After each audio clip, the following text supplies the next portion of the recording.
Yidam Hashem to help us with this terrible and devastating situation, and to bring the soldiers back home safely, the hostages back home safely, the injured to recover. Of course, our hearts go out to those who suffered terrible, terrible, terrible bereavements. So we're here this evening, one of many, many, many communal initiatives. And the purpose of this evening is to really guide parents as to how to talk to their children about what has been going on and what continues to go on. The format of the evening is going to be a presentation first by Mrs. Elisheva Fisher. I'm going to introduce in a minute, and then a presentation by myself, but both quite fairly short. We won't take questions during the presentation. You can put them on chat, but we won't respond to them during the presentation. And then we will leave time for questions from you. Scheduled finishing time around 9-ish, but if people want to stay on for further questions, then we'll do our best to accommodate. Let's say at the beginning, from the outset, that of course, in any situation like this, there are different people on the Zoom and different situations and different age children and different home circumstances. We're giving principles which you'll apply in your own home circumstances. So let me introduce our colleague. This is Elisheva Fisher. Elisheva has a BA in psychology and a master's in psychotherapy. Is a registered member of BACP. She is a practicing psychotherapist with almost 10 years experience and a speciality in trauma. She is also a school educator for SEED, one of our wonderful team who works in one of the primary schools in the work that we do. A very valued member of the team and a sought-after therapist.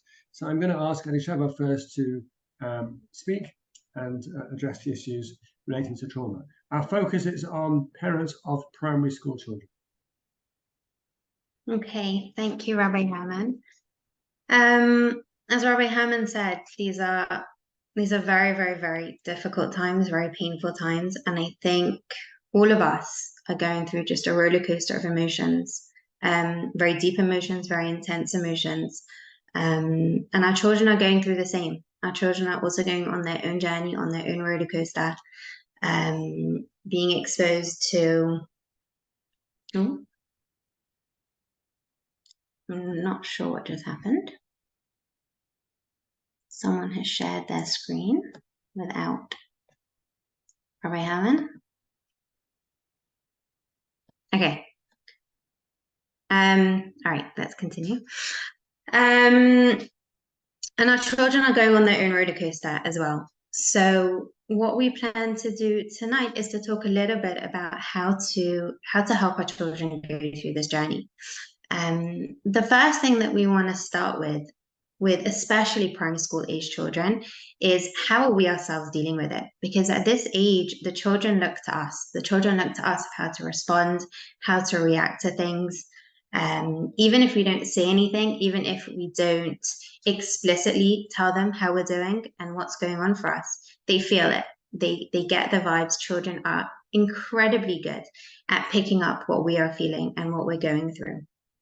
So the first thing first, as of in an airplane, when the stewardesses say, put your oxygen mask on first, that's exactly what we need to do here. We need to make sure that our needs are met. We need to make sure that we're getting the support and the connection that we need in order to deal with our anxiety, our fear, our panic, our sadness. We need to deal with that first before we even think about how do we deal with that with our children. If that means giving ourselves the extras that you need, getting the support that you need from friends, from family, and really, really making sure that you're looked after.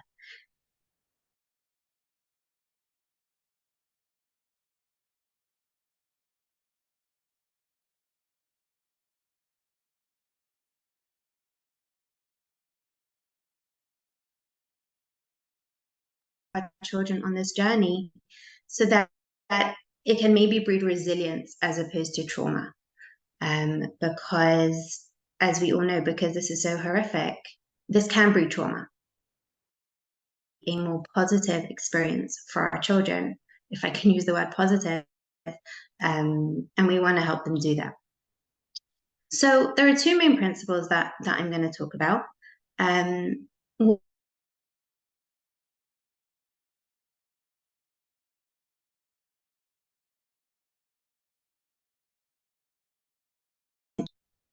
So before we go into that, I think it might just be helpful to talk a little bit just about what trauma is, and how can we understand it, and then how can we deal with it and kind of prevent that from happening for our children. So trauma is an experience of an event or an experience that feels so overwhelming and is so distressing that it overloads the system, preventing the person from being able to cope. It's like an existential threat to the person. So when a person experiences something like this, they feel like life will be changed forever, right? Nothing will be the same. I can't go on. I can't cope. And that's really what then brings to the traumatic responses. So there's lots of different types of trauma. And when we're talking here, we're talking obviously about what is happening and what they're viewing and what they're hearing and listening to. But trauma is also subjective, which means that when our children are going through things, they can respond terribly to something that actually you think, that's not so bad. Why are you reacting so strongly? And then vice versa, they can be responding really nonchalantly to something that you think, oh my goodness, this is terrible. Such an important factor in this is validating their experience, being with them in their experience. So it doesn't matter what you think, if you think this is a legitimate reaction or not a legitimate reaction. At the point where the child is experiencing this, that's where you have to be with them, which means you have to validate what they're saying, however frightening, however scary. If they come with questions that just seem too overwhelming, someone was telling me their child asked, have they captured children, right? A 7-year-old child said, and you can imagine what that 7-year-old is thinking, right? Be with them in the experience. Don't shoo them away. Don't shy away from them. Don't shy away from their emotions, because they need you. When you are there with your child in that experience, that helps the child to already calm down the intensity. That helps the child to feel, I'm not alone in this and I can cope with this. And that is so important in helping our children to process the emotions. At this time, what's so important is to be more present with our children, physically present with our children and emotionally present with our children, which means that we're telling our children, we're here for you, we love you, you can ask us anything, you can tell me anything. But that has to also be followed by action, right?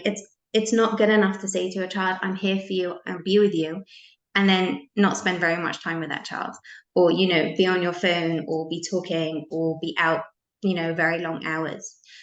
At this point, when children are feeling so vulnerable and we're feeling so vulnerable, the point of connection of you being there with your child is so important. And what you're doing is you're creating that safe space for them to come when they're ready to say, Mommy, Daddy, I'm scared. Is this true? I've heard this. I'm petrified. Will this happen to me? Will there be bombs in England? Whatever the child's brain is saying, if you've created that safe space for your child and you're present with your child, that will then allow them space to be able to come to you. And if they feel they can come to you and you validate their experience, that allows their emotions to start processing, that allows it to be okay, that allows their emotions to start to be expressed. And you can do this by sitting on their bed for a little bit longer at bedtime, going for a walk with them, playing a game with them. And obviously, you all have your own different dynamics, and that will play out in your own houses. What this will also do is it will also foster bigger connection, which we'll talk about soon, which is actually an amazing resource. So we need to be a container for our children. So anything they say or anything they feel has to be okay with us. We have to be able to contain it. And again, this goes back to if we feel we can't contain it, if we feel like our anxiety is through the roof, and therefore, how are we going to contain their anxiety? It goes back to us looking at what do we need? What help, what support, what connection do I need in order to help my child? But what happens if we can't do that? What happens if we are falling apart? If, we're a mother of a soldier, a relative has passed away, been killed. What happens if we are falling apart? How do we handle that with our children? So the most important thing, if we really feel we're not coping, is explaining that to the child. Because when children see parents not coping, that is very, very, very scary for them. And saying that, we're parents and we're human, right? We both wear both hats. So if we do feel like, we've just had terrible news, or we're really, really worried about someone, and we actually feel like we can't hold it together, that's okay, as long as we've explained it to the child, as long as we've explained what we're feeling and why we're feeling. And then also to give hope, also to give an end point. Because with trauma, what happens is trauma kind of time stops. So if a child sees a parent totally losing it, for that child, what that means is, oh my goodness, my mother's not okay, my father's not okay, and they will never be okay, right? So what we want to do is we want to explain what is going on, giving them language, giving them words, and then saying it will be okay. Mommy will be okay. And obviously we don't want to give promises and guarantees when we don't know. But what we do know is that we can contain these emotions and we will be okay. If you are falling apart and there's been devastating news and you don't have the words to tell your child, make sure there's an adult who can step in. Because for that child, they need that reassurance, they need that explanation. So get another adult to step in and explain the situation and explain what is going on. Giving our children tools to cope, right? So part of trauma is when there's a real or perceived lack of agency, which means lack of control, okay? And in this times, I think we're all feeling that, right? This total lack of control, right? We're not in control of what happens, of the news, of the constant barrage of what is happening. So how can we give our children back that control a little bit? So what can be really helpful is helping our children to do things that make them feel, okay, I'm doing something. So whether that's, making letters for the soldiers, or whether that's helping, in Seed tonight, we had packing candles, taking our children to do packing candles to light for Israel, or whatever it is, you want to be giving your child something that they feel, I'm in control of this. The world is so out of control that they need to feel some form of control. One of the biggest tools that we can give our children is connection, okay? Connection to us, connection to the family, connection to friends. And connection in research has shown to be one of the biggest tools in creating resilience and preventing and healing trauma. So that means, and going back to our point of spending more time with them, this is what we need to do. We need to increase our connection with our children.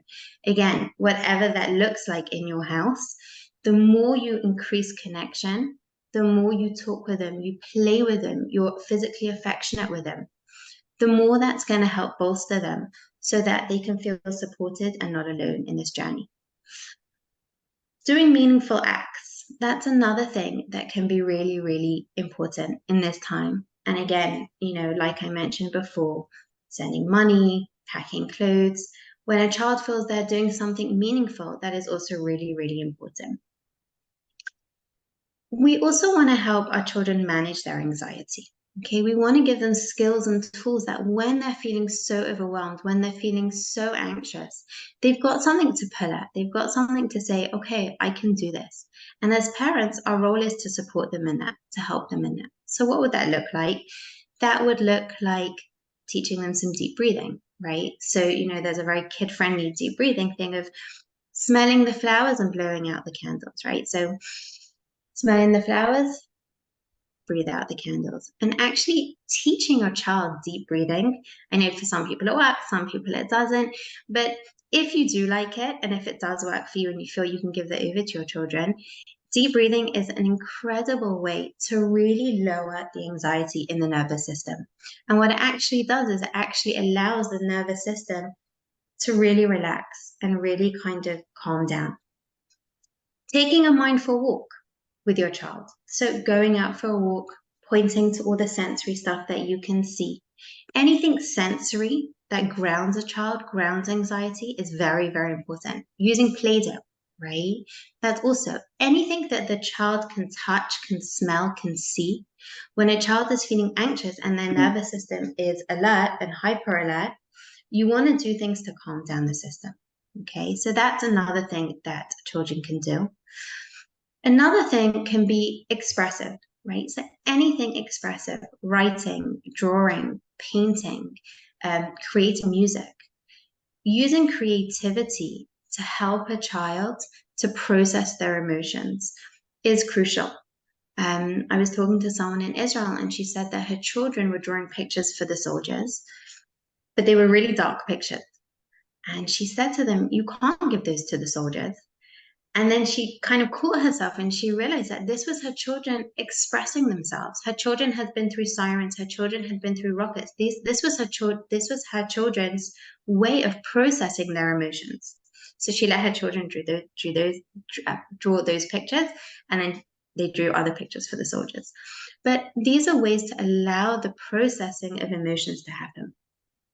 Because what we know with trauma is that trauma is about emotions getting stuck. And we want to do everything possible to allow those emotions to flow.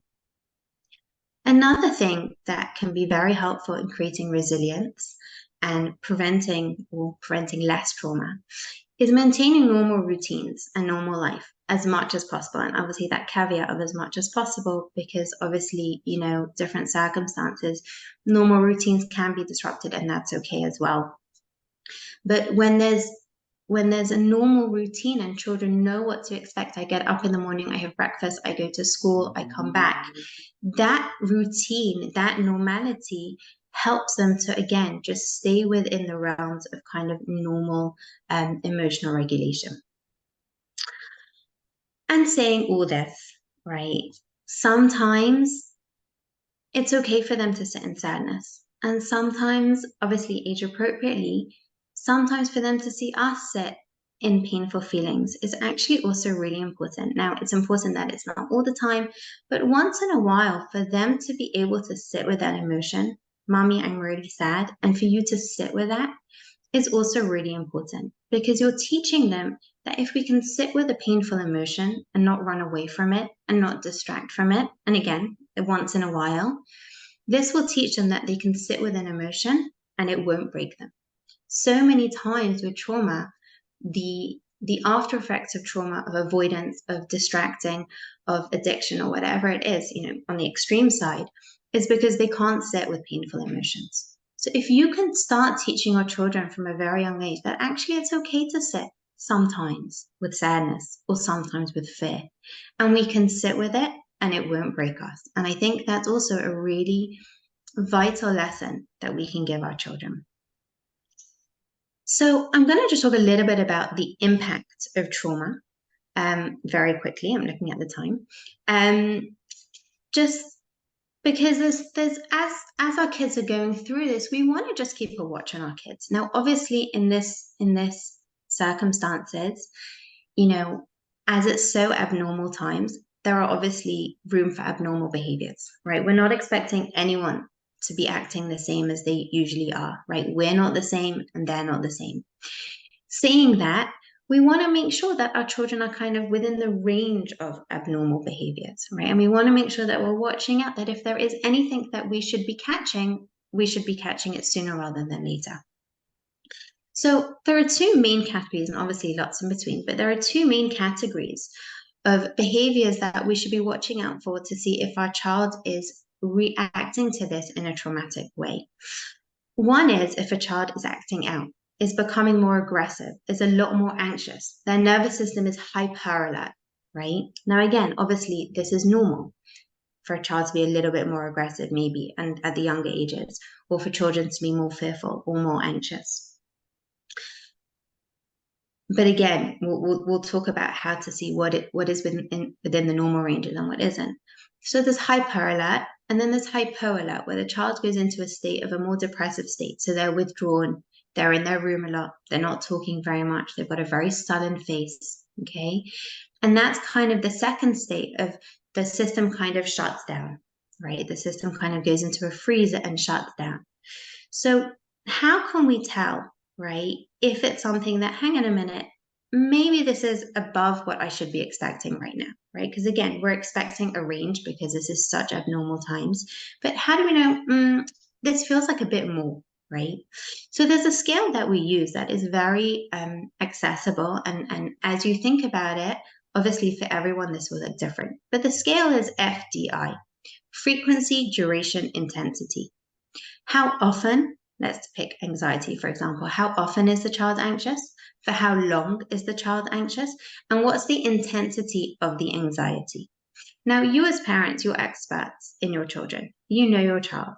So if you feel like, hang on a minute, this is a little bit more than what I was expecting, pick up the phone, ask someone, take advice. It never hurts to take advice. They could just say, nope, this is normal, this is fine, knowing your child. And then they can say, yeah, maybe we can just talk about how to help your child a little bit more. But if you have this FDI in the back of your head as you're watching your children's behavior, you can then catch, hang on a minute, this doesn't feel right. Or yes, this is just within the realms of normal in abnormal times. So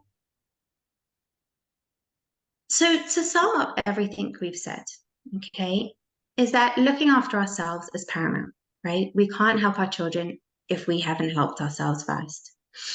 And some of the ways to help our children emotionally, validating their experience, being with them, creating that open, safe space for them to come talk to us in whatever they need and whatever they want. Us being a container for that, being able to contain their emotions and their fears, giving them the tools to manage their emotions and different resources that they can hold on to as we support them through that. And then what is the things to look out for that if you feel that your child is maybe reacting a little bit too intensely, too frequently, for too long. And then you can get help. And then with all these tools, hopefully what we want is to be creating a little bit more resilience in the child and a little bit less of trauma. And I'm saying more or less because obviously, we're not in control of everything, and how our children respond is based on so many factors. But hopefully with these tools, we can really help our children to weather this a little bit better than they would have without these. Rabbi Herman? Thank you. That was absolutely excellent. Really, really excellent. Practical and excellent and clearly expressed. I'm just going to add a little bit and then we're going to open it out to the floor. I don't know if some of you may have seen, I did a short video at the beginning of the week talking to your children, which I've put, I'm not very good technically, but I've put the link on the chat. Can you access that, everybody? I don't know if you can or you can't. I've put it, yes, you can, thank you. Good, so I'm just going to expand a little bit on that. That was a 5-minute thing. I'm going to just speak a little bit longer as well and complement hopefully what Elisheva has said so very, very well. So let's pick up what you mentioned about validation and talk about the practicalities of validation. There's a golden rule in parenting: no one can hear until they've been heard. No one can hear until they've been heard. And as Elisheva said, if a person hasn't been heard, they do one of two things: they either shout louder or they clam up. And actually, first thing we need to do is actually listen to our children. And if they do raise a point or do ask a question, first of all, to make sure we know exactly what they're asking. That's very important, number one, so they feel listened to, and number two, so that we respond appropriately. So they may come and say, is it true that children have been captured? Or is it true, God forbid, I hope they haven't heard this, but that babies have been beheaded, some of the horrendous, unspeakable things that we're hearing. So it's important to listen and say, just without not putting them on the spot, to say, where did you hear that from? Did you hear that in the playground? Did you hear that in school? To kind of get a little bit of a context of where they heard that from, not in a kind of investigative way, which makes them feel suddenly where they pick up your anxiety, just to make sure you know what they're asking and know what they've heard, and therefore you can say, okay, I'm going to answer your question. Maybe you could just tell me where you heard about this. Just a very gentle way so that you're clear what they are asking. In another time and space, when I give a whole talk about answering different questions children ask, I have many, many, many examples where parents jumped in miles too early, most of them very funny examples, jumped in miles too early, assuming they understood what the child was saying and got it completely wrong. So it's very important to understand what the child is saying. Then what's very powerful in validation is to reframe their emotions in your own words. So to say to a child, are you feeling scared at the moment? Obviously, age-appropriate language. Is it scary? I have very good friends who sometimes say to their 4-year-old, they talk beautiful expression, when your 4-year-old's having a tantrum, are you stuck? Do you feel stuck at the moment? Very, very beautiful way. And the child can say, so I'm just waving to some of our volunteers here. Met some new friends this evening, packing candles. Are you stuck? Are you feeling scared? Or are you feeling frightened? For older children, you might use slightly more sophisticated language. Key stage 2. Are you feeling anxious? Is that worrying? Are you nervous at the moment? Are you scared to go to school? Try and find language, because when you give children language for their emotions, number one, it shows them that you understand, and it gives them the tools to express themselves in productive ways rather than in using their hands or using less productive ways. Sorry, I thought everybody was on mute here.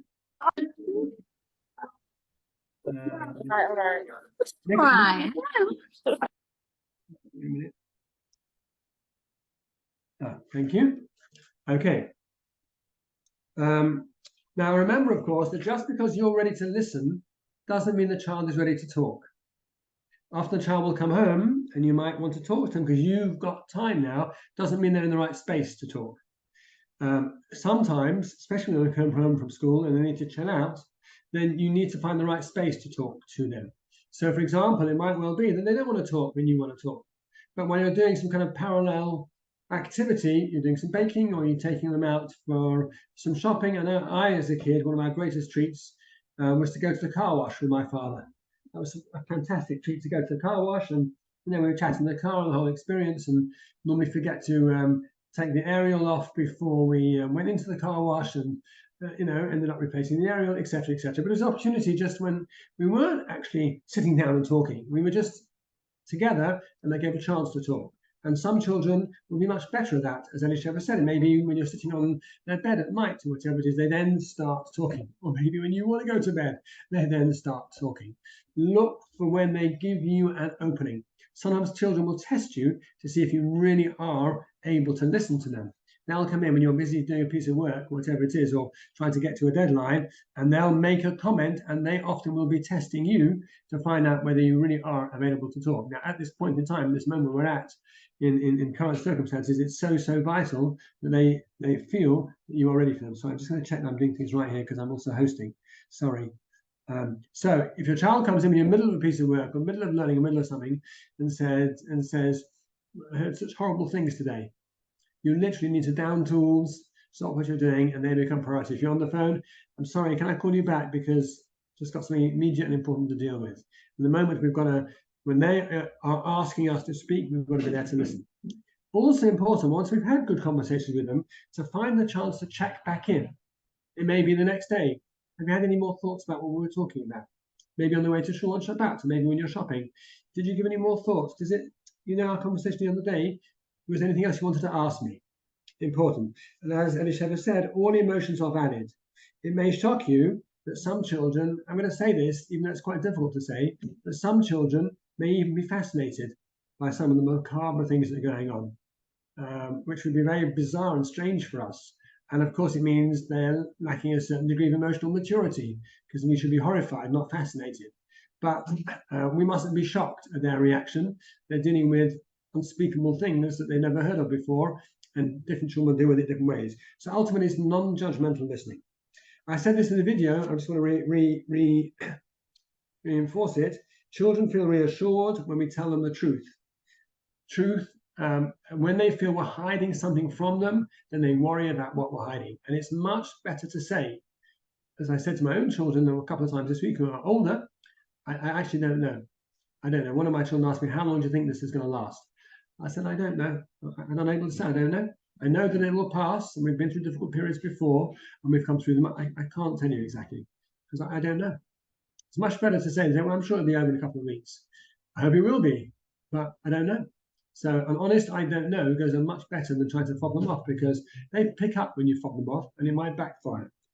And especially younger children are often very able to assimilate information, if they feel they've got it clear. They put it in a box somewhere in their heads, and they then often can move on. So we've got to give them what's true. Now, again, let me stress, I'll say this here. That does not mean we give them bite-sized information, what they need to hear, what they need to know, the minimum that they need to hear, what they need to know. So we don't tell them the whole truth, but what we tell them must be wholly truthful. And of course, and as after Elisheva's talk particularly, we want to limit the graphic information that comes their way, graphic pictures that comes their way. Absolutely limit it for ourselves and absolutely limit it for our children. The minimum that they need to know. Now, they'll pick up stuff in the playground, they'll pick up stuff at school, and some of the stuff we pick up will be accurate, some of it will not be accurate. Important to state, and you're going to hear many, many things. If you hear something that's scary, come back to me, let's check it out. You know, often in times like this, many rumors circulate. But again, bite-sized, age-appropriate information. I'm going to give you a sample in a minute of how to talk about it. Bite-sized, age-appropriate information. Often, we as adults make things more complicated by adding information that is relevant, but they haven't asked for. For example, if I was talking to younger children at the moment and they asked me what's going on, and I explained what was going on, I wouldn't then bring Iran into the equation. I wouldn't then say, well, no, Israel's also worried that maybe Iran will. I wouldn't bring that in. I might think, well, maybe, no, they haven't asked me about that. They've asked what's going on in Israel. I would tell them what's going on in Israel. I wouldn't bring in other information, which maybe to an adult you might talk about, but you wouldn't talk about to a child. Don't complicate things. Keep it bite-sized and only answer what the child has asked. Answer that clearly, accurately, and truthfully, and not more than the child has asked. But at the same time, you make it absolutely clear. If you've got any more questions, you can come and talk to me. Got any more questions, you can come and talk to me. Now, I'm going to say something which sounds a bit silly, but it's so important. Answer the question first in your own mind and then distill it for the children. I'm going to give one funny example of this that I once had. I was once in shul this morning, years and years and years ago, and a father came over to me and something about mild panic. He had a 5-year-old or 6-year-old. It was during Ein Kamocha, just before about to say Torah, and he said to me, Rabbi Herman, my child asked me, can 2 men have a baby? Can 2 men have a baby? So I said to him, okay, do you think this could wait till after Adon Olam? So he graciously agreed it could probably wait till after Adon Olam. After Adon Olam, he comes back and he said, what should I tell my child? What should I tell my child? So I said to him, well, can 2 men have a baby? And he said, no, of course they can't. I thought, well, that's a good starting point. 2 men can't have a baby. No. 2 men could look after a baby. 2 men can't have a baby. Now, I'm not getting into that now. Obviously, he was thinking about, should I tell him about homosexuality? And the child didn't ask that. What I'm saying is, it sounds almost patronizing to say it, but I found it so often, distill the answer in your own mind. So, for example, the child asks you, are we safe here? Are things going to get difficult here? Process the answer in your own mind. Make sure you've got clarity in your own mind, and then answer the child. Right? Then answer. These are questions we should be anticipating anyway. Are we safe here? So I would say to my own children, Baruch Hashem, we do live in a safe country here. Those are going to be depending on the age of the child. But if the child's asking this question, I would say we do live in a safe country. First, I would say that's a good question. What's made you ask that question? Because I want to know, is this something they thought themselves? Has somebody scared them at school? Have they heard some kind of rumor? It's an important question you've asked me. I'm pleased you've asked me that question. So what's prompted that question? What made you ask it? Because I heard that Arabs are going to come and attack our school. Oh, and did you hear that from a teacher, or did you hear from your friends on the playground? No, all my friends on the playground were saying it. Well, Baruch Hashem, we live in a safe country. Baruch Hashem, we are very well protected here by the police and by the CST. And that's true that sometimes when things are difficult in Israel, I'm role modeling an answer here. When things are difficult in Israel, then sometimes the friends of Hamas in Israel will try and scare us here. But it does sometimes happen, it's true, that we have been told by the police and by the CST, who are there to look after us, that things are safe here. And even though we've got to be a little bit more aware than we normally are, but things are safe here and they will keep us safe. And it means Hashem, with Hashem's help, everything will stay safe here as it is now. But if you see something that worries you, you can always come and talk to me about it. Now, I believe that answer to be 100% true. So I've introduced the fact we've got to be a bit more aware. I've introduced the fact that that's where things are at the moment. I've introduced the fact, and I would also add, by the way, and that's why you might see more CST on the streets, and you might see some more police around shores than you normally do, because they want to make extra sure that no one comes to scare us or to do anything not nice. So That's what I would say. I've answered the question in my own mind first, and then I've distilled it for the child. Now, you may disagree on this answer. I feel as Steve, we're very, very much in touch with what is going on. And we feel, and we've had to take a position in terms of our programs, in terms of our extra security. So obviously, at the moment we're living in an unpredictable place. That's how I feel, and that's what I'm communicating at this point in time. Now, yeah, it goes without saying. So in terms of answering, the principles are clarity, reassurance, and openness. Answer clearly, bite-sized, truth. I offer some reassurance insofar as Baruch Hashem, Baruch Hashem, we've got things are safe here. Baruch Hashem, we've got police looking after us and CST looking after us. And if you've got an openness, you've got any more questions or something that does concern you, then please come back and we'll talk about it again. Our body language is crucial. And Elisheva kind of intimated this, but our body language is absolutely crucial. How we say things is so much more important than what we say. And our facial expressions, the way we say things, even where we say things. So to find a good space, a nice space, a comfortable space, sit on the sofa, put your arm around the child, chat to the child, that's very, very, very, very important. And even if we ourselves are, I just want to, I know Elisheva said this, I want to put this a slightly different way. Ultimately, we're their leaders. We're their leaders. And as leaders, they're looking to us to lead them through this crisis and to be as composed as we possibly can and as leadership demands. A couple more things, which is there are, so I'm just checking my notes in a minute. There are a lot of very positive things happening as well, incredibly positive things happening as well. I was only with a friend of mine last night who has a non-Jewish colleague, and he said to the non-Jewish colleague on Sunday, said to his colleague, I've had a very difficult weekend. And the non-Jewish colleague didn't get it. The non-Jewish colleague said to him, oh, is your mother-in-law still not well? And he said, do you not know what's happening in Israel? Now, the colleague did know, but didn't really relate it to his very Jewish colleague. And so this friend of mine found a brilliant way of explaining to him what it means to be part of Am Yisrael. He said to him, you know, that the Israeli army have now drafted over 360,000 conscripts, and they now have to find food for them at very short notice. So communities from all over the world are buying extra food, are chartering planes, are packing boxes, are sending crates to soldiers in that tiny strip of land that we call Israel. Because as part of the Jewish people, we all feel connected to Israel, and we all feel if Jews are hurting there, then we're all hurting. So the non-Jewish colleague paused for about 30 seconds and said to him, wow, must be quite something to be part of a people like that. Must be quite something to be part of a people like that. That's a beautiful story. It makes us feel, wow, within all of this, we feel for each other. We are Am Echad with all the schisms that's been Am Echad.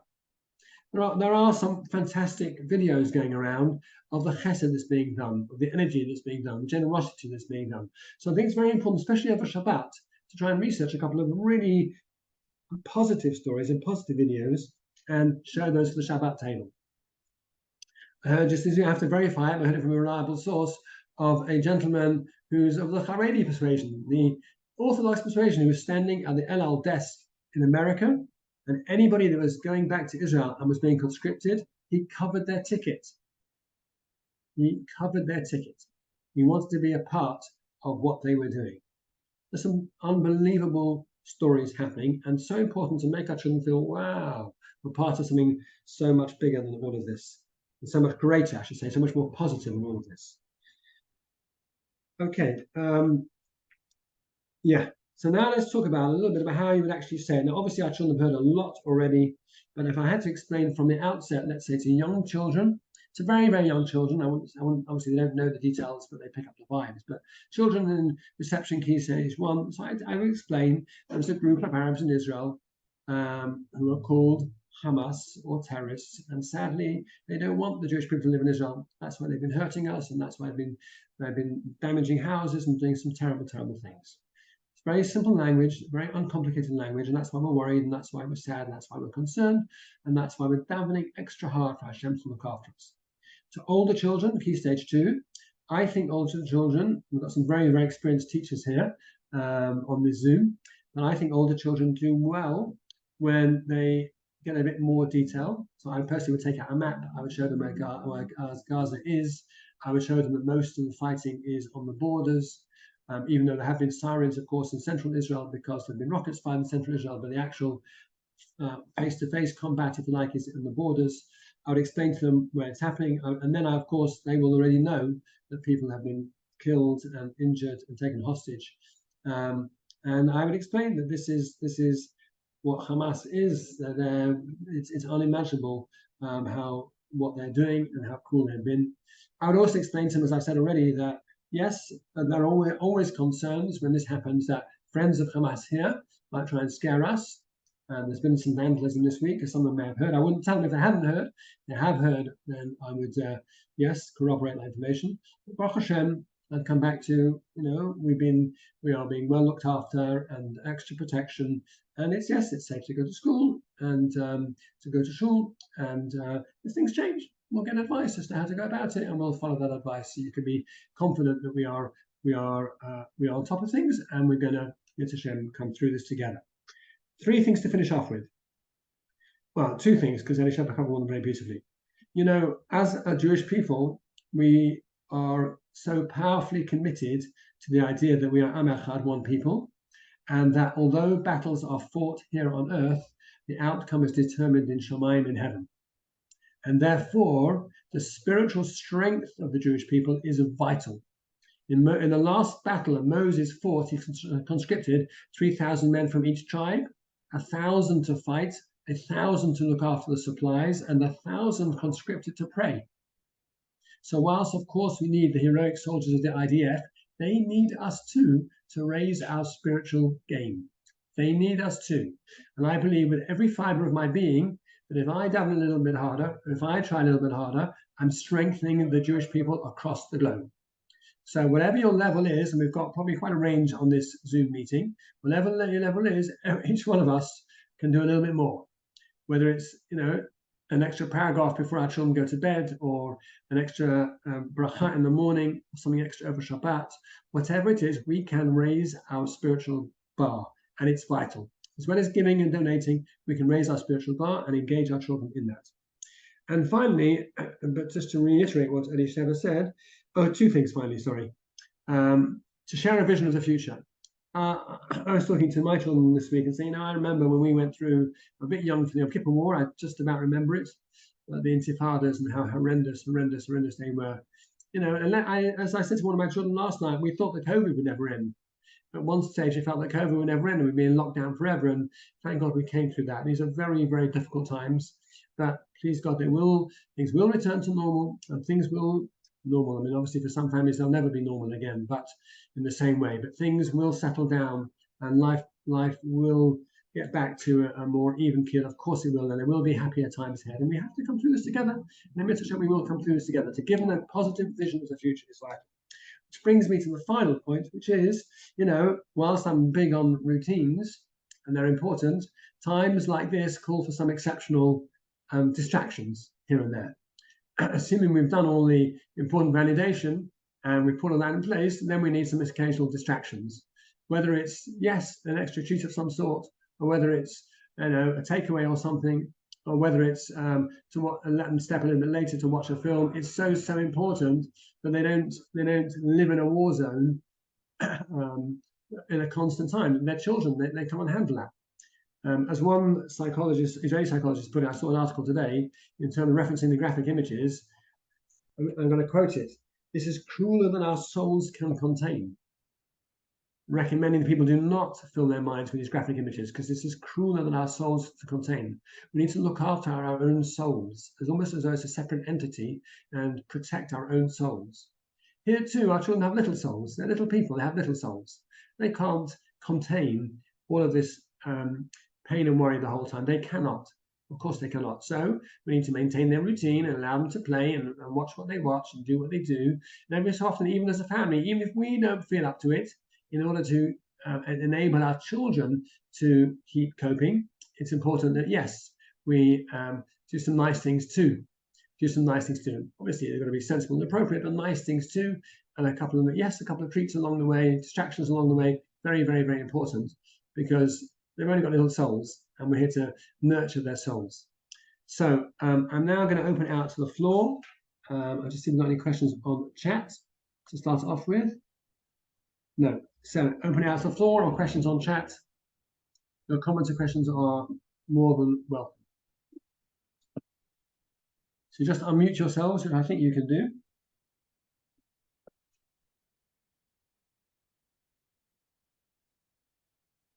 Anybody got a question or comment? Well, I'm going to ask you one. Is this what you've been looking? Is this what you came on for? Yes, Okay. definitely. So can we address any particular issues or maybe specific questions your children have asked, or you might anticipate?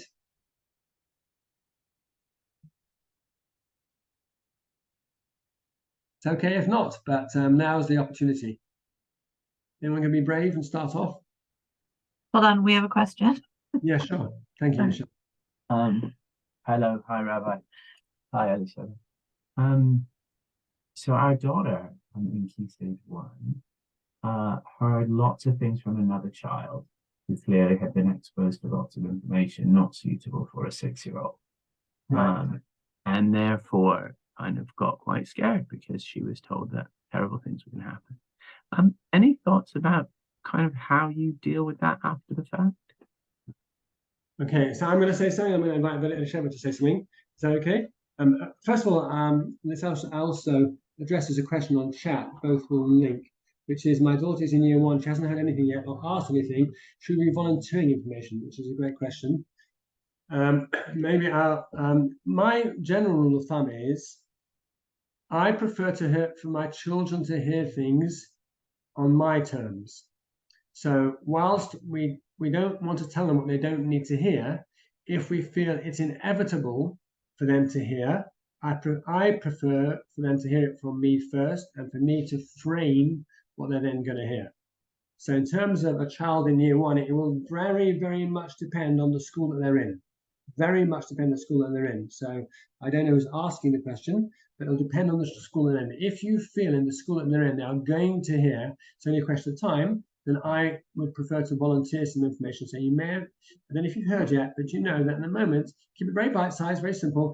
Israel is actually going through a very difficult time because there have been some Arabs who are called Hamas, who have been trying to hurt people in Israel.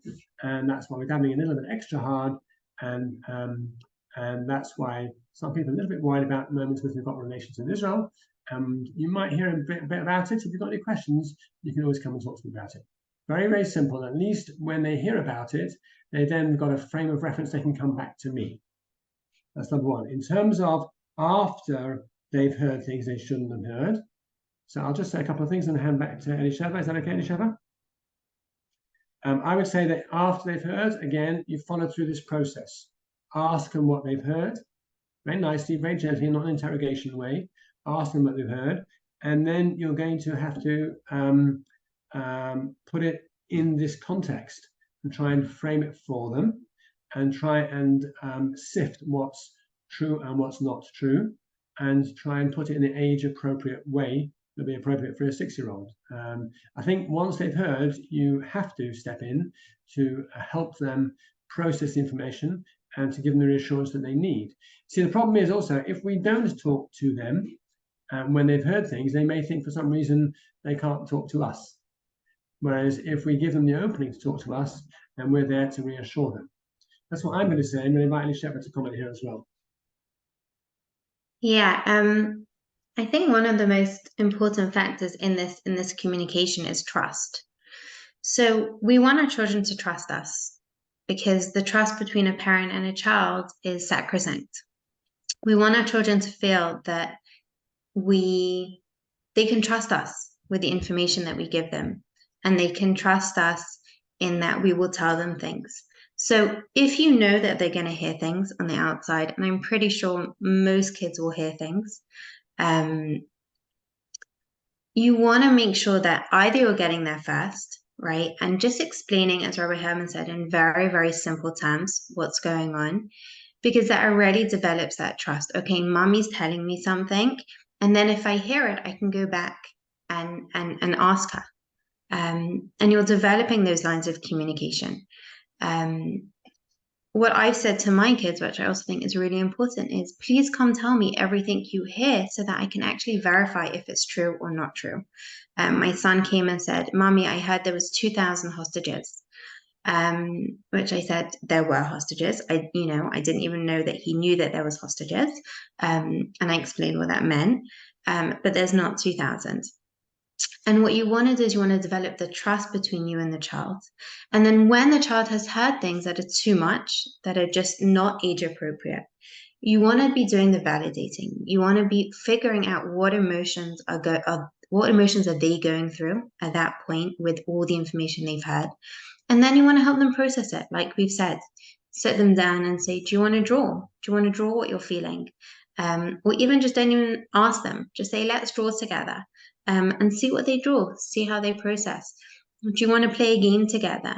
And the more time you spend with them, the more resources and tools you give them to manage that, then hopefully those emotions will be processed and will allow them to move on from that. Because what you don't want them to do is to be having not age appropriate information and then just being totally overwhelmed by the fear, the panic, the anxiety. So if you haven't spoken to your children and you don't know if they know, 100% initiate the conversation. Even just by asking, have you heard anything? And see what they say to you. And then if they've heard too much, to then really spend the time to try help them process it, to figure out what emotions are going on inside them, and then to help them process it, I think is what I would say. And the trust, right? To be honest with them, because the more honest we are with them, the more they're going to trust us and the more they're going to come to us. Okay, thank you very much for that. And Michelle, does that address the question, or you need a little bit more? Thank you. That's fabulous. Thank you. Okay, I've had a question in chat here. Daughter in year 2 asked, what if we don't win? What do you suggest? That's a good question.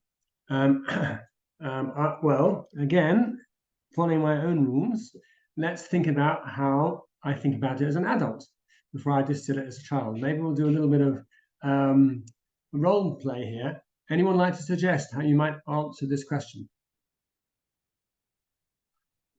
Your child might ask you this. You've now been in this session. How would you answer this question? Anyone suggest?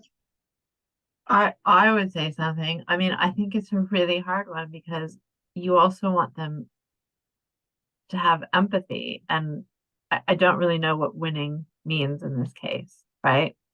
When a lot of people, a lot of people are going to die. So I just feel like you have to do something that sort of creates empathy or teaches them empathy. Right. Well, again, I think that's a good point, because we want to clarify, what do you mean? What do you mean by that? What do you mean by winning? Probably, I would guess, without knowing the child, probably, I'm just guessing, I might be wrong. If I was a parent, I'd try and ascertain that. What they mean is, are they going to defeat Medinat Israel? Are we going to lose Medinat Israel? Probably, I'm guessing. But again, I wouldn't guess. I would say to the child, that's a really important question. Do you want to explain to me exactly what you mean? So just make sure I've got clarity. Again, notice from the tone of voice, I'm not interrogating the child. I'm simply working with the child to clarify gently, what do you mean? So say, well, maybe the Arabs will win, and maybe the Jewish people have to leave Eretz Israel.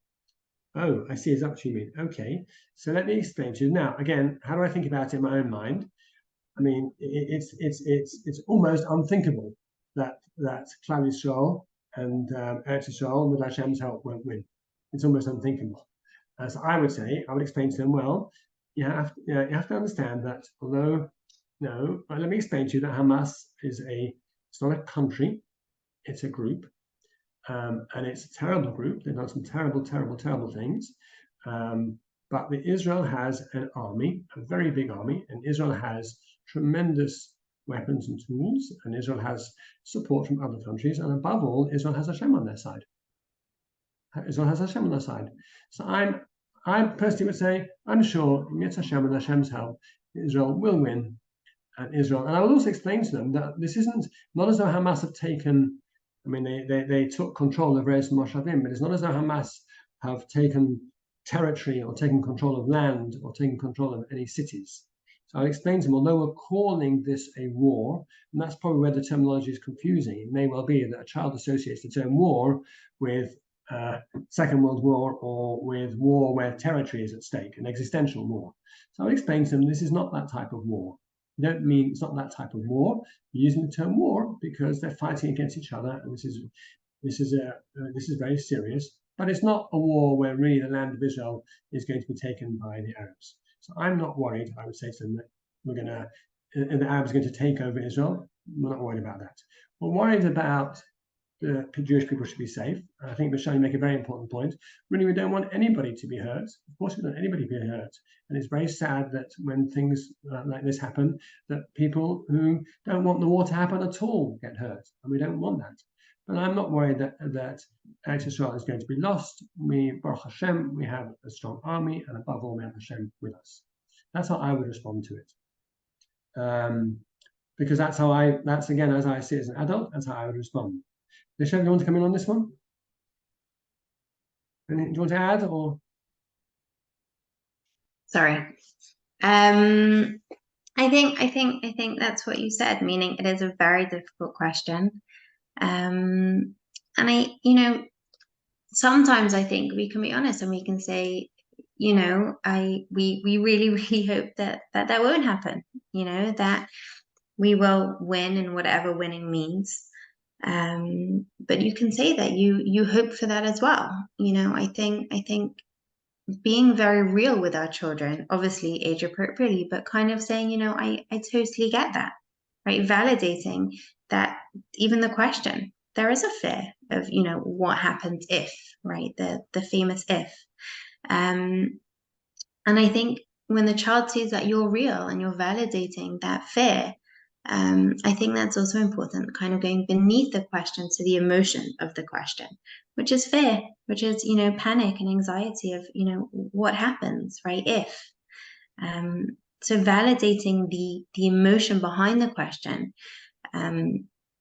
can sometimes even allow the question to slide, if that makes sense. If the child feels validated that, okay, you've got me, I'm really, really scared, and the child feels that you've got them, and you're with them in that, then kind of that the answer is not so important anymore. That's what I found sometimes, is that if you address the emotion behind the question, the answer is not actually significant. I would say here, if I may, I go for a combination of both. And go for a combination of both. The validation is very, very important. But I also think, because unfortunately in a situation like that, there's no end to the fears. Is there going to be a nuclear war? Are other countries going to get involved? There's no end to the fears. So I think we also have to be able to put parameters on it once we've heard where they're coming from and understanding the fear. I think as adults, they expect us to have a perspective which is more experienced than theirs, and to say that isn't something we're really worried about. And without making an absolute definite promise, that isn't something that I'm worried about. Because Baruch Hashem, we've got this, we've got that, we've got the other, And so, for example, a child asked me, do you think other countries are going to get involved? So I said, no. So again, I validated, I understand why you're asking that. No, I don't think other countries want to get involved. So I said that I didn't make an absolute promise, but I think it's important that we, as adults, can utilize our experience to, even once we've validated, to then contain, I would say. Yes, is that okay on that? We're on the same page, Elisheva, on that one? You don't have to be, but... No, I totally hear that. Just as long as you're not making promises that you can't guarantee. I think that's also a very, very important rule in this circumstances, is that you don't want to be promising your child something or guaranteeing something that is not going to be. So, yes, everything will be okay. We will be okay, right? But we don't know what that's going to look like, if that makes sense. So I think keeping both in mind. Okay, thank you. So we'll just take another few minutes, and then we'll, obviously, if anyone needs to leave, they're more than welcome to. Thoughts on addressing the situation for a child with friends who have family in Gaza?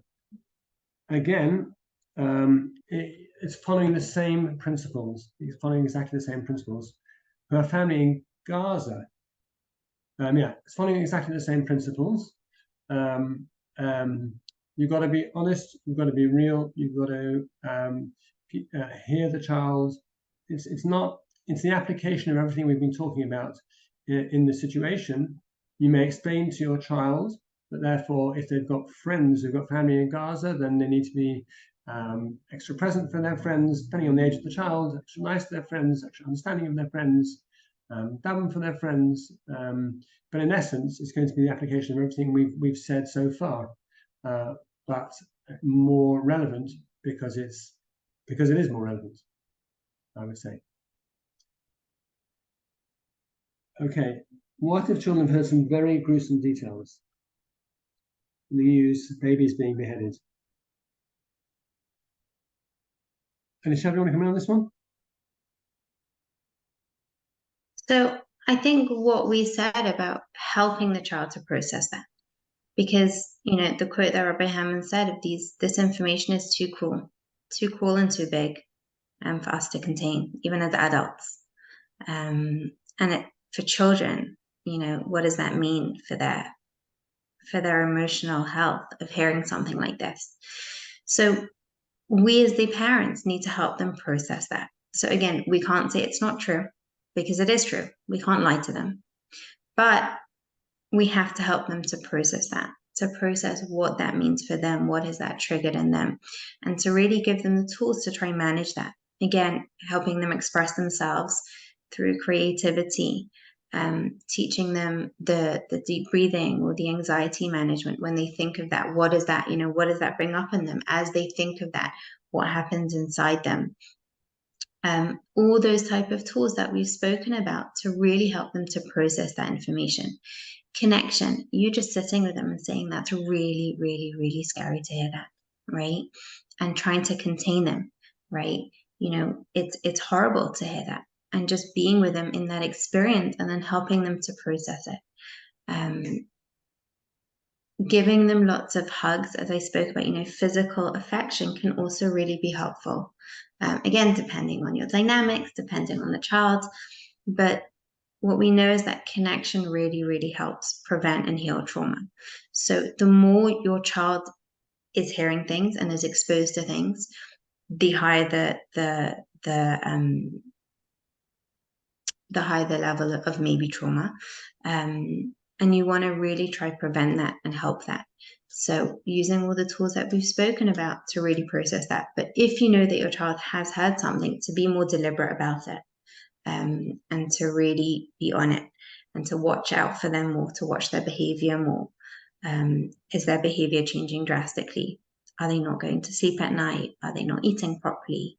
And then to see if how they're dealing with that information, and if it needs further help. Also here I would say, and then we'll finish with this, but on a more positive note, hopefully. Also here as well, giving them language is really important. And here you use language that you wouldn't normally use. I don't mean bad language. I mean, you say, yes, that's horrific. That really is horrific. Not a word they would normally hear in your house. This is extreme, and therefore you use language you wouldn't normally use. It's absolutely horrific. It's terrible, and it's unthinkable that people could behave that way. And I would actually also say, a lot of the world, Jews and non-Jews, have been absolutely horrified by these terrible, terrible things. So I'm afraid it is true, and it's just horrific and hard for us to even think about them, but it is true. And then I'm just adding to what Elisheva said, how important giving them language to which in words they may not normally use, as I said, vocabulary they may not normally use, to express the horror of this situation. So I want to thank everybody for joining us. We are here at Seed to help. If anybody feels they would like to discuss something in more detail or something more specific or more personal, then just call the Seed office on 8958-0820. Yes, that's the number. You can ask for myself or for Mrs. Elisheva Fisher, and someone will take a message and we'll call you back. And it's as a community, let's raise the bar. Let's daven for each other. Let's daven for, obviously, Klal Yisrael, Medinat Israel. I'm absolutely a believer that we can all strengthen each other and strengthen Klal Yisrael, and we hope for better times and better news. Wish you all a Shabbat Shalom. Take care, everyone.